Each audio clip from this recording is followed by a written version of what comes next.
For years the idea had haunted me, and that night it returned more insistently than ever. If a white man became a Negro in the Deep South, what adjustments would he have to make? So I decided to go undercover and document my journey in becoming a Southern Negro. I knew it was going to be a difficult task, but how else except by becoming a Negro would a white man hope to learn the truth? I talked to a few people before making any final decisions. I was warned of what I was getting myself into.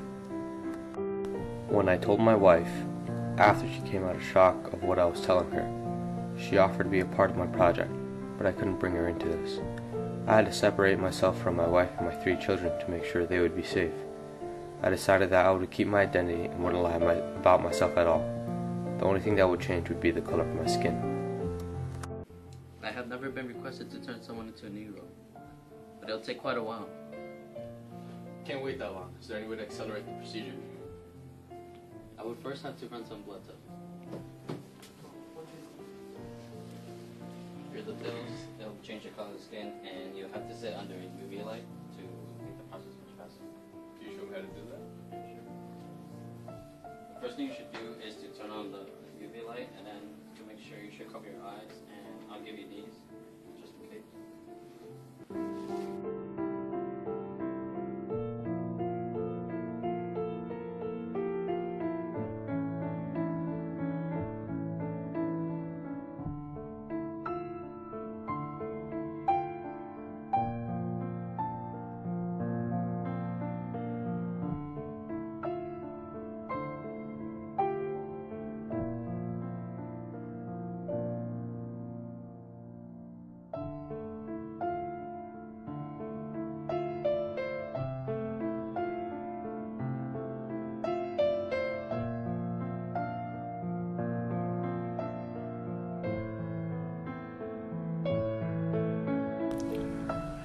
I never thought the physical transition would be so easy.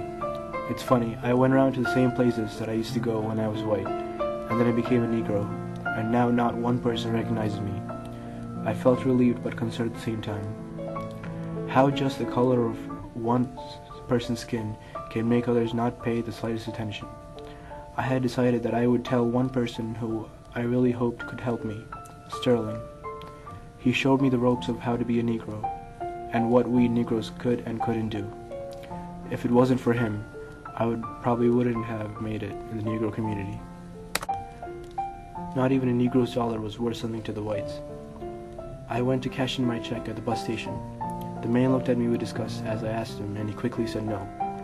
Then I tried the drugstore, a place I went to many times when I was white, and they too refused to cash in my check when the only thing that had changed was the color of my skin. It finally came down to the Christian bookstore. I went in the store and the woman gladly cashed my check without any hesitation. I cannot handle this level of racism. It is overwhelming. I miss my family. I sometimes wonder what they would think of me if they saw me like this. To think I did not change anything else. My clothes, my attitude, my mannerisms, my tone. Just my color. To think that they are 2 separate worlds, only separated by a single color. I cannot take it anymore.